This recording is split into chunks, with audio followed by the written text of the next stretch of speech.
episode is brought to you by NMN Pure H+, a powerful anti-aging and DNA repair natural supplement from our human and canine product lines. Aging is a natural, inevitable process in our lives. However, there is a difference between being able to enjoy life to the fullest as we and our dogs age and having our physical and mental performance impacted by issues such as lack of mobility, muscle and joint inflammation, chronic disease, depression, and memory loss. I've always been interested in finding out how people can get to experience healthy and pain-free old age alongside their dogs. I first learned about the benefits of NMN, or nicotinamide mononucleotide, in slowing down the aging process while reading Lifespan, an insightful book on longevity written by Harvard professor David Sinclair. NMN is essential in helping us stay healthy and live longer for two reasons.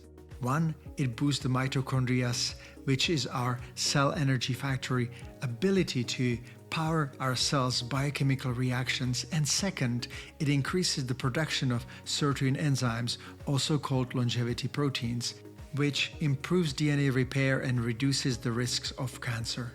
Within our cells, NMN is transformed into NAD, or nicotinamide adenine dinucleotide, which is the primary energy source for our body cell.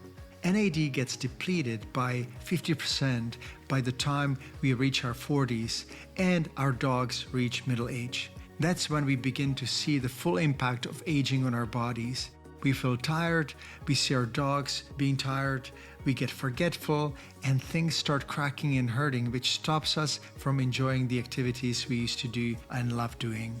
And the same happens for our dogs. NMN Pure H+ is the result of having experienced first-rate the health benefits of M&M, but also the challenge of finding reliable, high-grade M&M products on the market.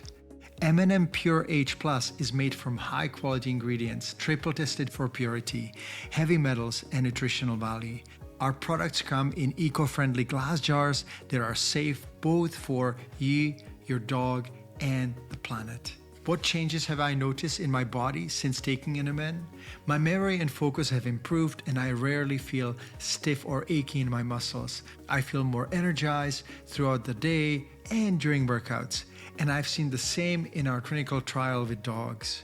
And the result I've got well into my 50s have inspired my family and friends to take M&M as well. If you're over 40 or your dog over 5 years, check out M&M Pure H+ at peterdobias.com. Again, the website is peterdobias.com, and see the difference for yourself.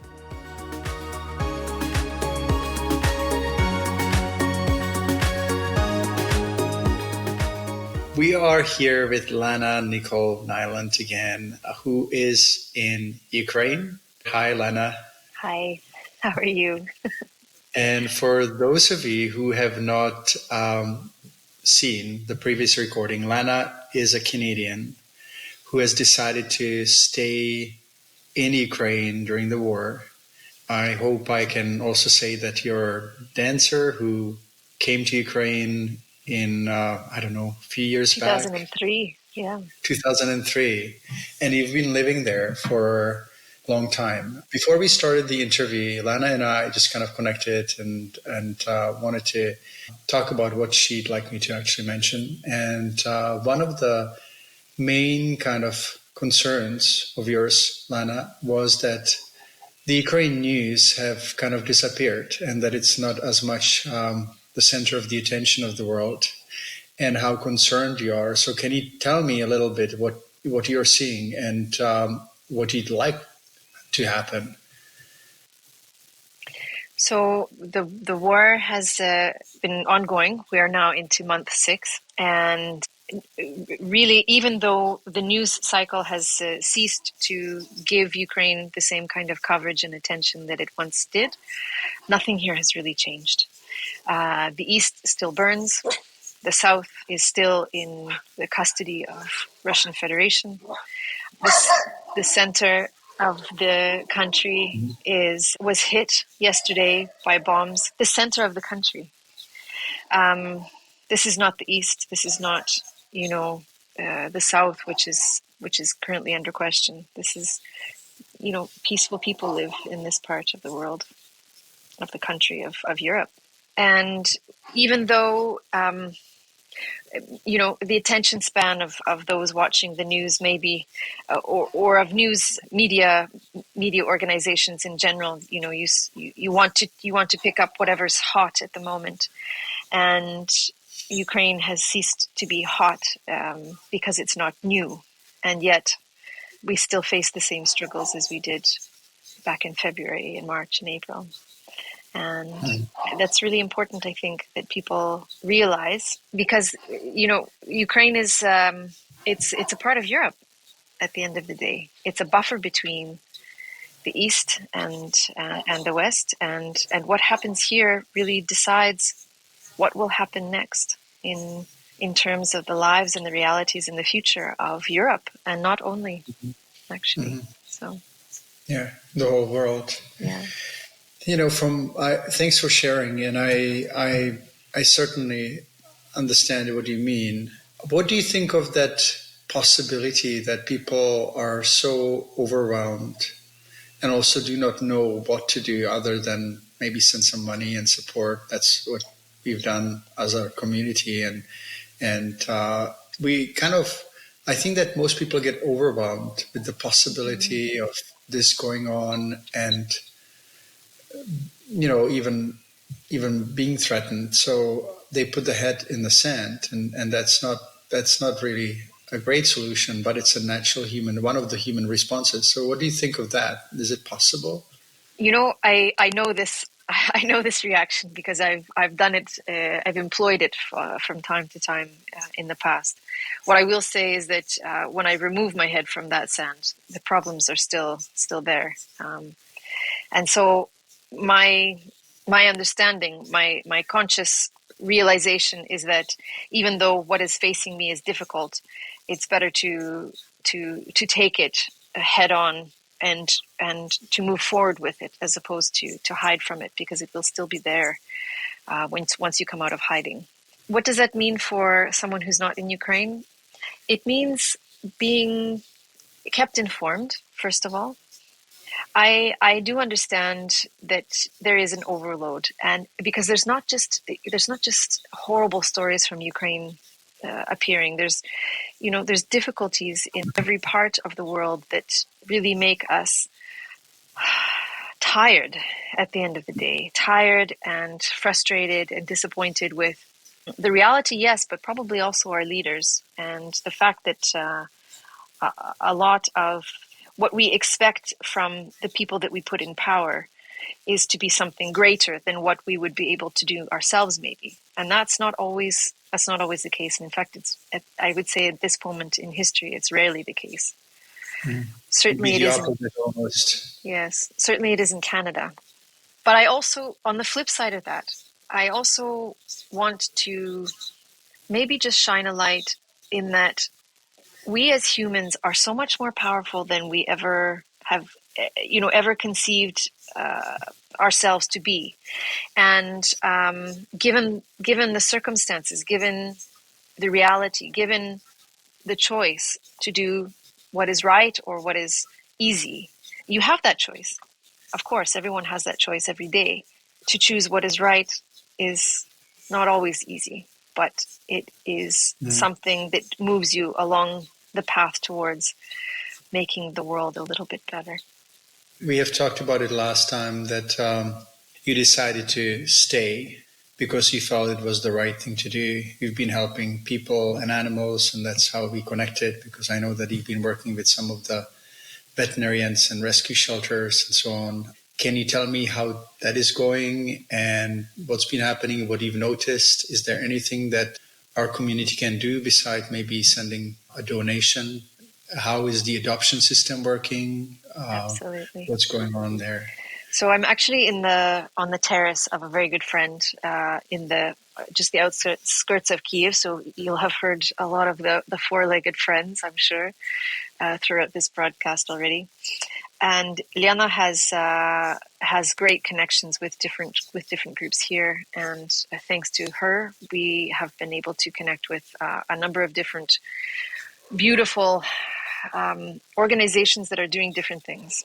One of them is a woman who knew at the beginning of all of this that pet food would become scarce. And so since February, actually, she made it her mission to, at that moment, to purchase as much pet food in the millions of local currency as she could, to then divide it into portions of 1 month per animal. And people from all over the country get in touch with her for pet food, basically. Those who can't afford it, those who can't go to the store, those who have relatives who are serving in the army, for example.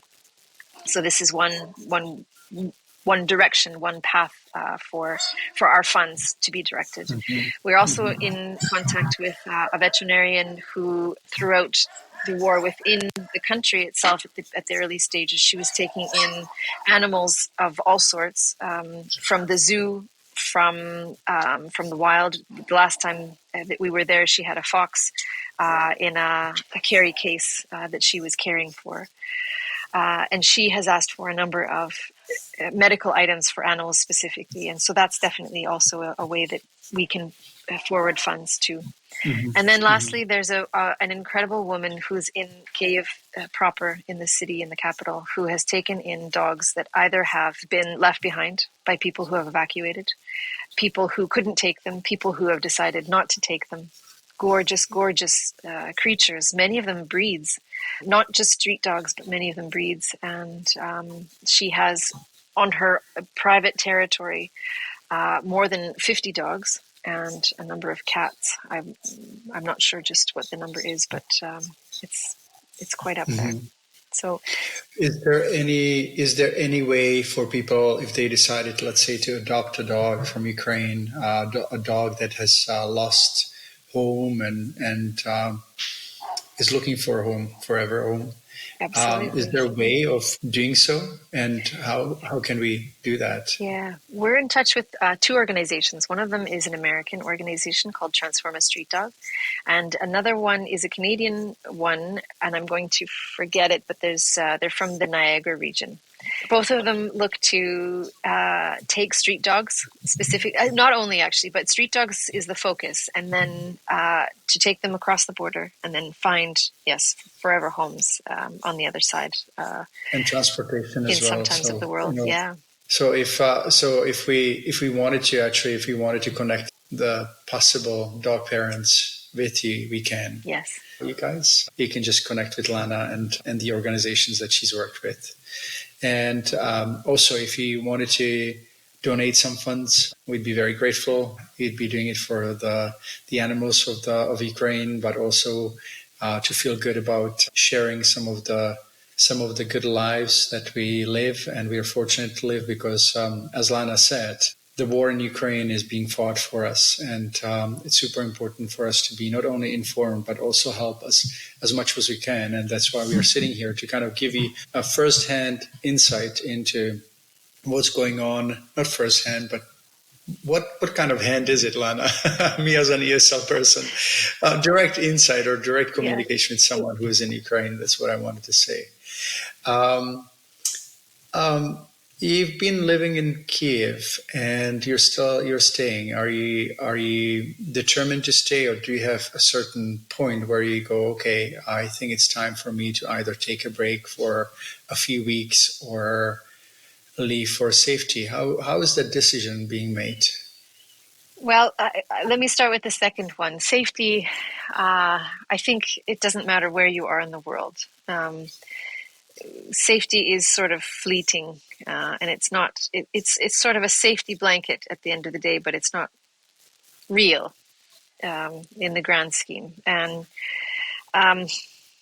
while there's a different level of that here, what we're doing here also is too important not to continue.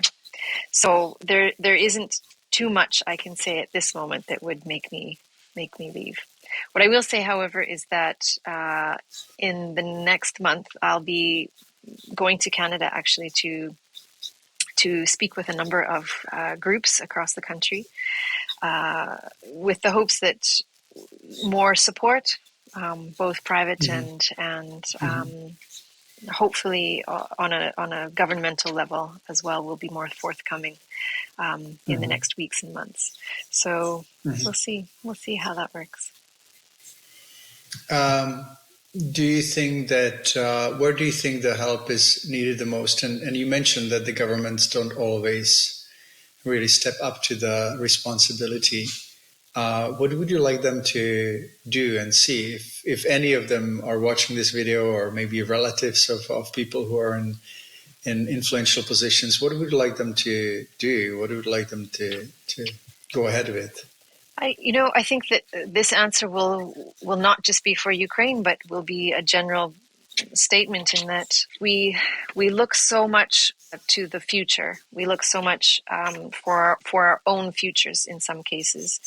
And what I would like to see from politicians, from governments in general across the board, is that whatever it is that they're doing, whatever it is that they're planning, is for the betterment of the society that they serve, not for their own personal, professional careers. And that, unfortunately, is something that is rare. And I think as a society, as a powerful society, actually, we have the power to help adjust that. And so to change that. And yet I think that there's I know from my own experience, because I lived in the communist bloc, and then I saw it all transformed in 1989, and there has to be certain tipping point where people are just fed up enough and the conditions have to be just about right. But I do find it very interesting how blindfolded people are and how easy it is for them to kind of fall for the propaganda of whatever entity or government and so on, and not really question. And we know that from history and even now that the people who really should be in politics because they have the ethical ground and they are impeccably capable, they do not want to throw themselves into the boiling pot of politics. So then we end up with people who are career-oriented, who are egocentrical, narcissistic, and so on, because that's their platform, right? And they can charm people and promise many things, and it doesn't happen. So I think that I don't really know what the solution is. I actually have just recently finished reading a book that is called How to Be Perfect by Michael Schur. I think it's Schur. And he also wrote the TV show or Netflix show called The Good Place. And it talks about ethics and how important it is to be not extreme in any way, not to be that we have to always, if there's not enough anger, then we let's say, the war of Ukraine continue. If there's too much anger, then there is aggression.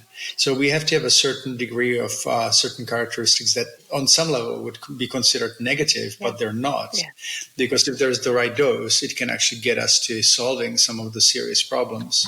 So I really love that show, or also the book, if anyone wants to read it, because I think that it's kind of a basis for how the world should be evolved and how we should conduct ourselves in life. So it's interesting.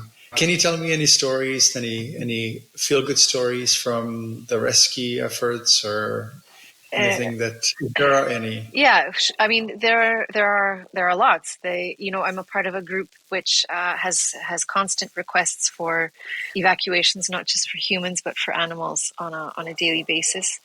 Of course, mostly at this moment they're from the hot spots of Ukraine, and people are very eager to make the hundreds of kilometer trek in some cases just to rescue animals and take them to safety, often across the border to different shelters. Today, in fact, I delivered some medical aid to a hospital here in Kyiv, and where I had parked, there was, whether this is a feel-good story or not, it made me smile. There was a mother that had just given birth to kittens a few days ago, and they are street cats. And she, it demonstrated for me the lengths that we are willing to go to for the survival, not just of ourselves, but for the protection of those who are most important to us. And so as I got closer, just to make sure that they were all okay, she was on guard, and she made sure that I understood that she was going to protect her little ones. And it just felt for me a metaphor really of what's happening here, to be honest.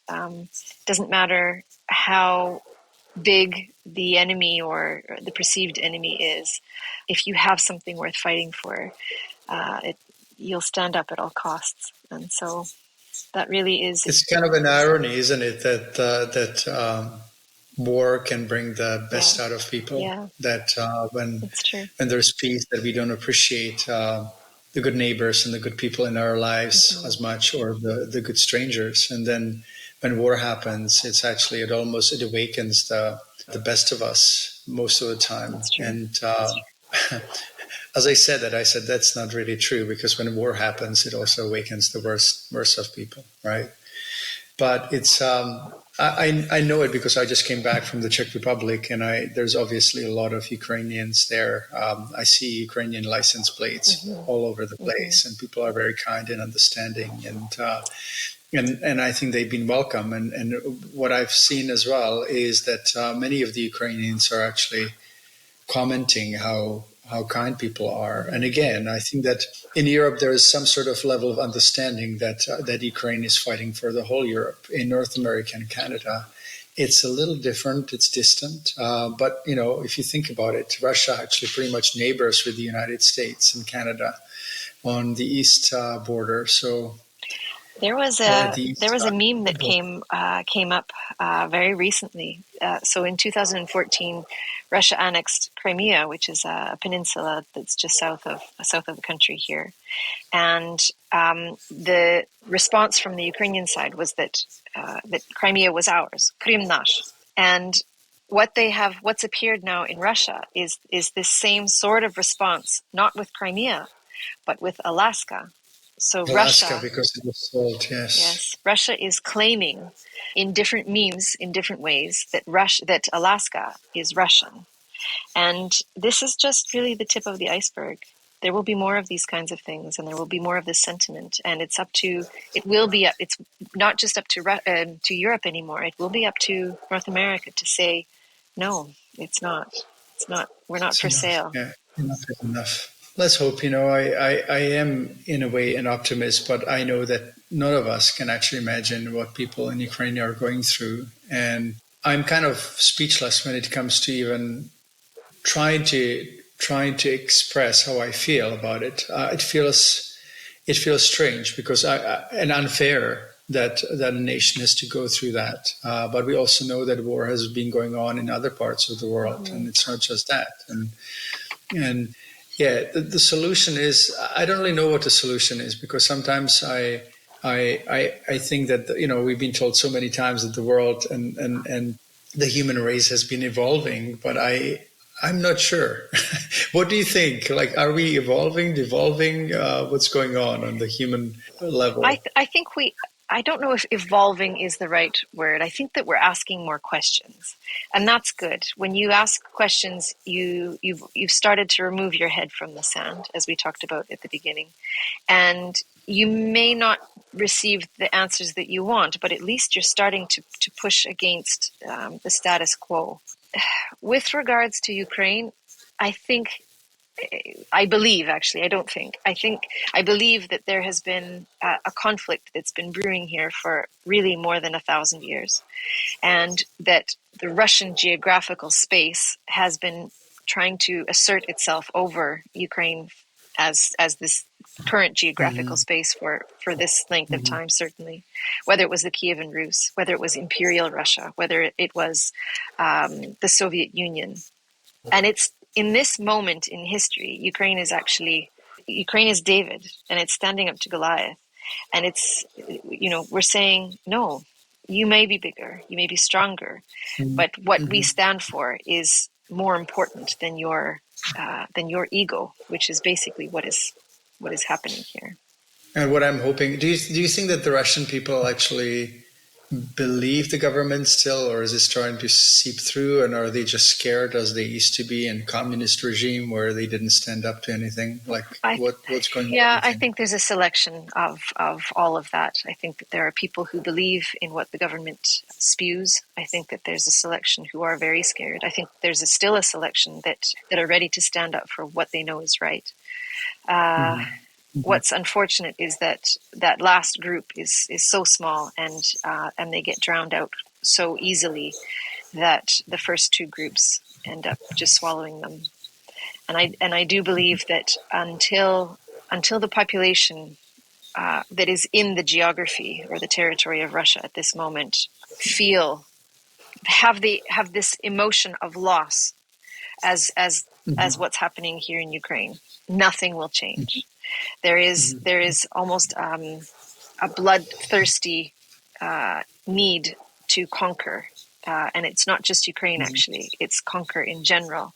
And until that is caged and tamed and calmed, this won't stop. It's strange because I would expect, and when I meet people from all over the world, and when we get a chance to talk, as opposed to speaking nation against nation, we're very similar, right? And we actually can find connection with people from all around the world. I think that the challenge is when we take the national identity that can become pathologic. It can become really skewed and strange.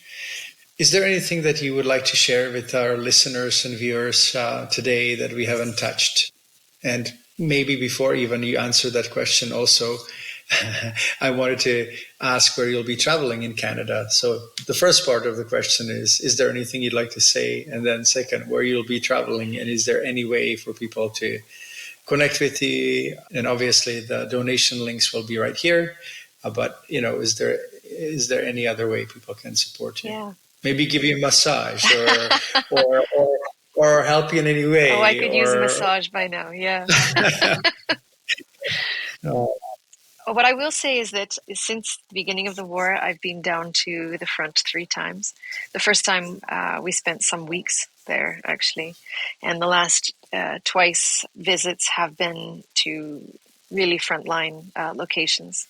We've developed some incredible relationships with different communities there. Communities of people who, for whatever reason, can't or won't leave, and so they need our assistance. And so when we go, we're bringing down protective gear, we're bringing down medical assistance, humanitarian food, and aid, hygiene, for example, for both human and animal.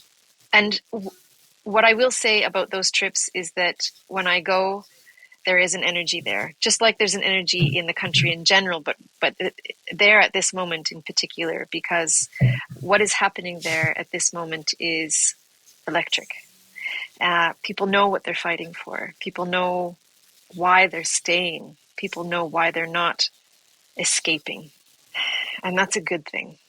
Where will I be in Canada? I fly into Saskatoon. I'll be making my way to Alberta, probably Calgary, at some point in August. I will definitely be making my way to Dauphin. There's a Ukrainian festival there at the beginning of the month. So come and see me there. And at some point later, Toronto will see me also. So I look forward to seeing you if that's an option for you. And if not, then I will catch you the next time Peter and I connect. Yeah, that would be lovely. We'll have to talk about the details. And thank you so much for coming. I know that you've been busy and you spare the time for us here. For everyone else, if you would like to donate, the GoFundMe site or page. And if you are interested in maybe looking for a Ukrainian pet, you can connect with Lana as well. And thank you so much. I feel like we've become friends over the last few months, and I hope that these broadcasts will help at least to bring people up to the awareness of what's going on, and that the fight is not over, and that we really have to do all we can, and also challenge our governments, whether it's local governments and national governments, to actually do more. And it's not just about meeting together, but doing things, and not really considering this current situation as a platform to show themselves off, but really do something like the people in Ukraine. Mm. So thank you so much, and sending you a big virtual hug, and Right back at you. and we'll be in touch. Okay. I look Thank you. forward to it, Bye-bye. Peter. Take good care. Bye.